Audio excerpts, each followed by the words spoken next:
What my about the Aziz Ansari app, the celebrity. Let me tell you, you make it right, and if I'm wrong, I say Ansari. I'm Ansari. You're Ansari? Yes, I'm Ansari. You mean you're apologizing? No, I'm Ansari. Yeah, Abbott and Costello. That's a new bit. You're sorry? No, I'm Ansari. You're Ansari? Yes, I'm Ansari. So you apologize? No. I never apologize. I'm Ansari. I'm playing Giant Stadium tonight. Yes, I'm very funny. I'm the Richard Pryor of this generation. Hey, anybody? You ever see Parks and Recreation? I'm the third lead of Parks and Recreation. You ever see Parks and Recreation? I'm this generation's Dane Cook. Only a little more effeminate. Yes, if you're sitting in the last row of a 16,000-seater I'm doing, I'm sure you'll laugh hard at my story about having brunch. I have a lot of very clean comedy to tell you. Very clean, politically correct, non-dangerous. It's like having lunch with your mother. Of course, who would want that for comedy? Why have someone who takes risks on stage? Have someone who jumps around and goes, I'm jonesing for cold cream creamery. Remember Funny People? That's how I make my bones. I'm in Funny People. I get on stage. I go, I'm jonesing for cold cream creamery. I say, I jones for creamery. The premise is that they have got to have it flavor. That's the size. Got to have it. And I say to the people, I say, what kind of crackhead is this? This has got to have it. Oh, you're a crackhead. And then I jump around and I shake my hand, which is flimsy. And I go, I got to have it, got to have it, got to have it, got to have it. Cold cream creamery.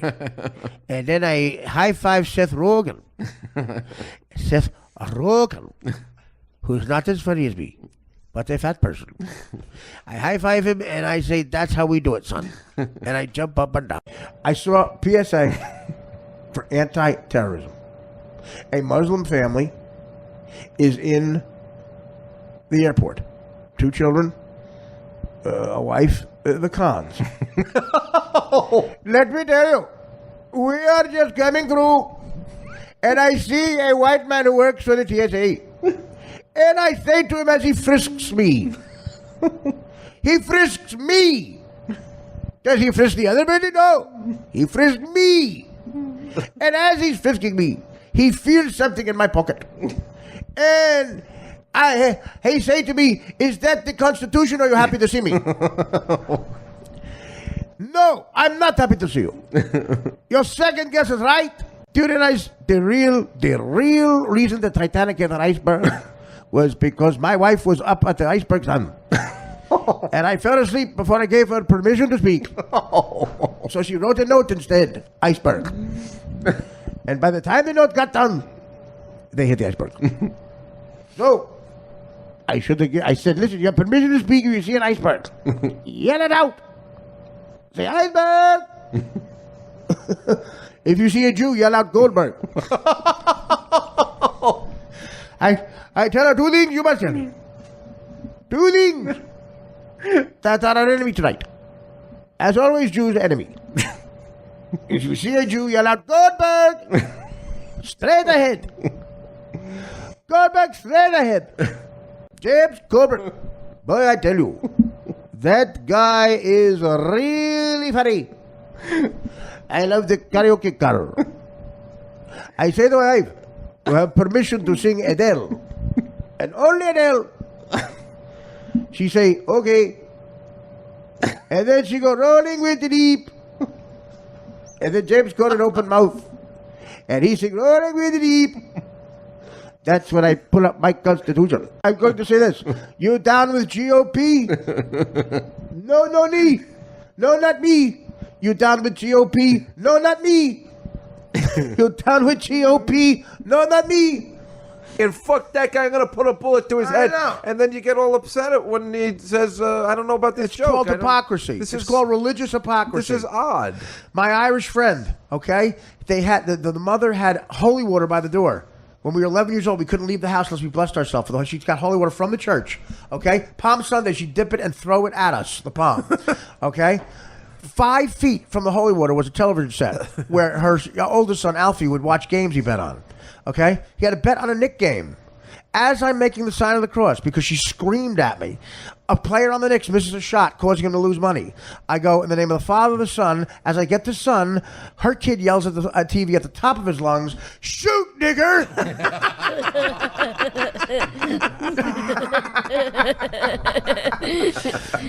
And then we walk out. She didn't say a thing to him. Maybe there's a good guy on Biography. My point is, you people pay $7 a month, and what you just heard was gibberish. Matter of fact, if I were you people, not only would I refuse to pay the $7 a month, not only would I would take American Express or Visa to court if they tried to charge me $7 this month after hearing what I just did for an hour and 35 minutes. And after hearing Dan do nothing in dead silence, you'd probably assume Dan's given up on the program too. You'd probably assume Dan is silent because he's making plans for something else. He's given up. Why else would he be dead silent while I'm pouring out my guts? Unbelievable. I don't see the back and forth. I feel I'm really being ripped off here. But no one's more ripped off than you at home. Let me tell you, I'll go you one step further. Not only, if I were you, the anger I'd have for paying money for what you just heard. I was doing a Rick Steves impression for about 42 straight minutes. No one knows who Rick Steves is unless they've heard this show. Unless they know about Dan. They see Dan at some of the meetings, whatever it is. The meetings that eventually will take out a subway train. We're afraid of terrorists. How about Rick Steves fans? There's a laugh. Why don't we get the FBI on that one? How about surveillance on those people? How about Rick Steves himself, his family, his so-called family? Are we sure those people are related to Rick fucking Steves? Has he ever come in a vagina? I don't think so. My opinion. Nobody else's opinion. Well, ladies and gentlemen, I don't know what else to say. I'd be mad. Not only would I refuse to pay the $7, I'd really find it hard not to find the closest garage and rummage through the garage for softball equipment and find the rustiest 35-year-old Adirondack fungo bat, aluminum fungo bat with rust on it, drive to wherever I am using the GPS, come up to the apartment, get into the apartment by force, and cave in the sides of the heads of me and Dan with that fungo bat. That's what I would want to do, on top of not paying the $7. I would want to physically assault Dan and I for putting you through this. Babe Ruth's old roommate, the shit Babe Ruth's roommates must have had to put up with. This guy tells the funniest fucking story. He goes, yeah, the Babe, this guy's telling it like he's 90 years old in the documentary. He goes, yeah, the Babe was so funny. I roomed with the Babe on the road, and one day, he would get drunk, he'd bring women in there, and he thought everything was so funny. He was a funny guy. One day I was in the shower, and I was lathering up. I had all soap in my face, and I felt a warm stream on my back. And I turned around, and the Babe was urinating all over my back. And he had a big cigar, and he had a woman with him, and he was naked, and he was urinating all over my back in the shower. And the girl was laughing. Babe was laughing. God, he just thought that was so funny. That's what he said. He goes, God, he just thought that was so funny. Can you imagine? There's no one you can complain to. The problem with me is being around you guys all the time, you tell entertaining stories. Mm-hmm. If you go to a normal person's house and they talk about working at a hospital or something like that, I want to blow my brains. Are they normal? I can't stand it for more than 10 minutes. How about the chick who tells you that she has a real funny friend that you got to meet? Oh, yeah. Oh. And then you go there and it's like, oh my God. If this person was accidentally set on fire, you wouldn't laugh. Glenn Fry, the Eagles dead. Bowie and Glenn Fry, same week die. Classic rock guys dropping, man. Our youth is gone, Danny. DJ Tiesto is very much alive. Oh, man. Pitbull's alive. It's a new world. DJ Tiesto, Pitbull are there. Guys on laptops selling out $80,000 fucking arenas. Well, you used to yell out, do your guitar solo. What do you yell out to this guy? Hit the space bar. Email somebody, Tiesto. When you dial a guy, B-R-U, the next letter better be C, not N. Bruno Mars. Hey, Bruce, will you share the stage with Bruno Mars? Will you share the stage with my fist when I punch you in the fucking face? Are you a Springsteen fan, John? Yeah. Yeah, I love him, right? That's when music was music. Come on. Bruno Mars. I remember going on the shore when I was 14, 16 years old. Yeah. I remember him. He was playing down there in, Asbury Park, and that was at the time, I mean, I didn't know he was going to turn out to be a Yeah, right. kind of star he is. The biggest but, guy. I mean, that's the difference. I can remember getting my first blowjob to Bruce Springsteen, and that guys nowadays remember giving their first one to Bruno Mars.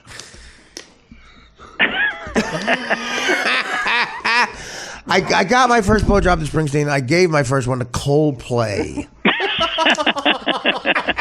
You fucking assholes!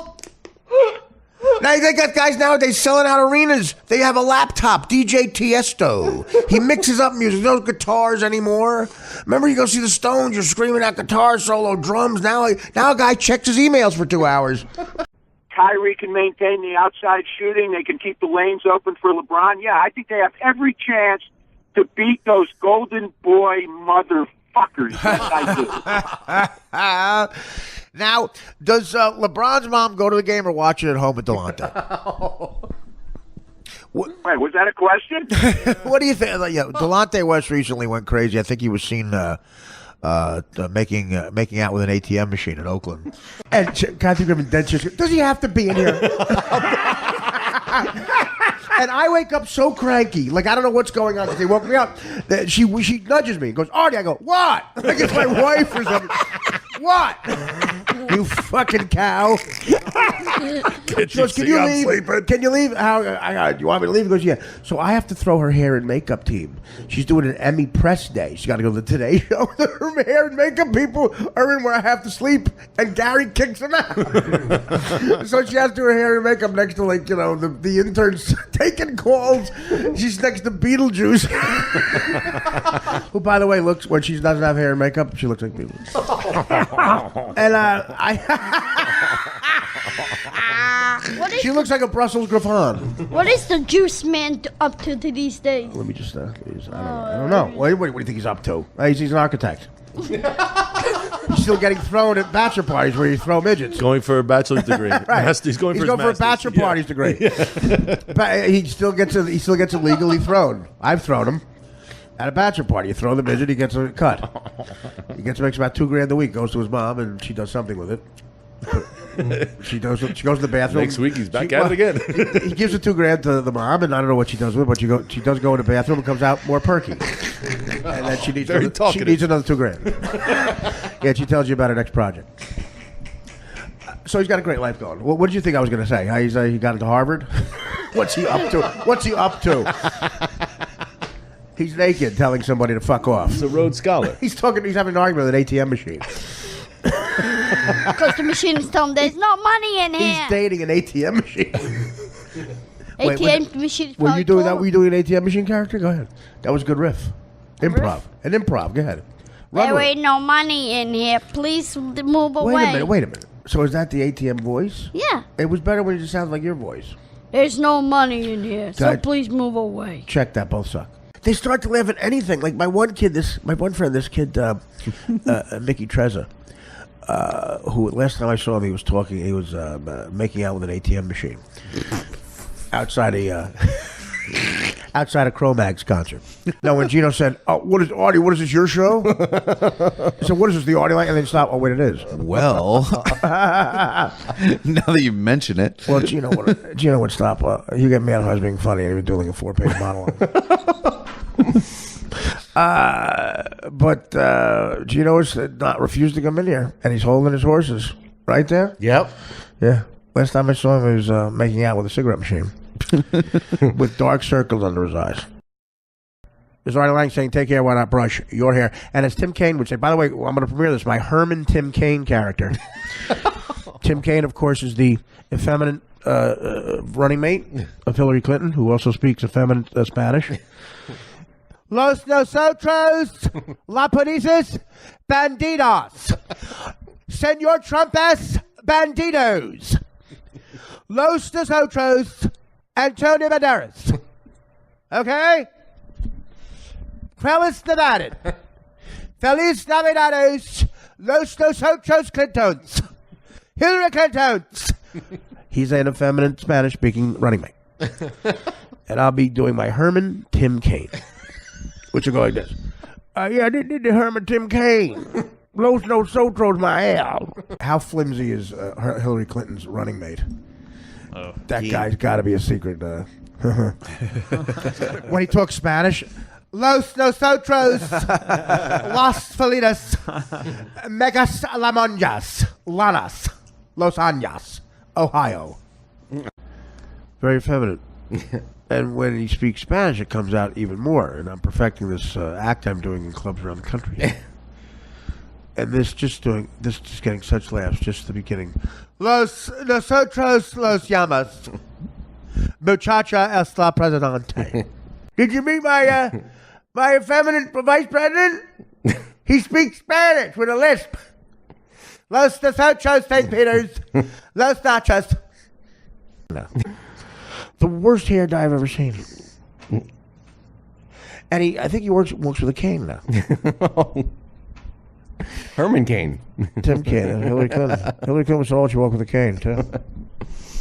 Los nosotros, los manos, los luso recounto, los trompo pedazo badlo, los luso hispanicos, even though I speak ho. Lost LBGTO community. Yes. He just puts O at the end of every sentence. That's how he speaks Spanish, Tim Kaine. Yes, cookies O, Pop Tardo, Los PTO Schoolo. Los nosotros has manos, los años Hillary Clintonio. Presidento Clinto la blowjabo fachigo. Enormoso fachigo lapito. Gilberto push wheelchairo. Yeah. She sit upo on toileto breako. Dr. O upseto. Thank you. Here's your president-elect. It was right around The Godfather. And you see what Brando really looked like at that time. He didn't look like an old guy like that. He was a young, still vibrant guy. Getting a lot of pussy. Like the direct opposite of Hillary Clinton's running mate. Tim Kaine. Tim Kaine. Los nosotros, los manos.